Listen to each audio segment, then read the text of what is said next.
அரசியல்ன்ற ஆசை இருக்கு, வரணுன்ற எண்ணமும் இருக்கு, ஆனா இப்ப இல்ல. இருக்கலாம், இல்லாமலும் இருக்கலாம்.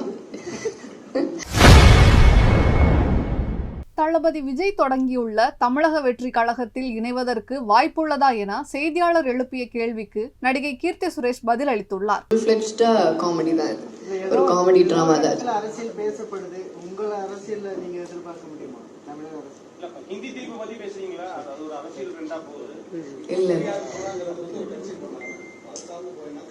இல்ல இல்ல, நான் இந்த அரசியலுக்கும் வரல. விஜய் சார் வந்து அரசியல் கட்சி தொடங்கி இருக்காரு, அவரு வந்து நீங்க நட்பா இருக்கிறீங்க, அதனால உங்க அந்த நட்பு அடிப்படையில அவரோட கட்சியில எதுவும் நீங்க பொறுப்புல வரதுக்கு வாய்ப்பு இருக்கு? இல்லைங்க, இப்போதைக்கு அதெல்லாம் இல்லை. இப்போதைக்கு நம்மளுக்கு நடிப்பு தான். இப்போதைக்கு அதெல்லாம் இல்லை. ஃபியூச்சர்ல வந்துட்டு அப்புறம் அன்னைக்கு இல்லைன்னு சொன்னீங்களே அப்படின்னு சொல்லிடக்கூடாது இல்ல, அதனால இப்போதைக்கு இல்லைன்னு சொன்னேன். அரசியல்ன்ற ஆசை இருக்கு, வரணுன்ற எண்ணமும் இருக்கு, ஆனா இப்ப இல்ல. இருக்கலாம், இல்லாமலும் இருக்கலாம். எப்பவுமே வந்து ஒரு ஹீரோ தான் முன்னிறுத்தி படம் பண்ணுவாங்க. செய்திகளை உள்ளது உள்ளபடி தெரிந்து கொள்ள ரெஃப்ளெக்ட் நியூஸை சப்ஸ்கிரைப் பண்ணுங்க.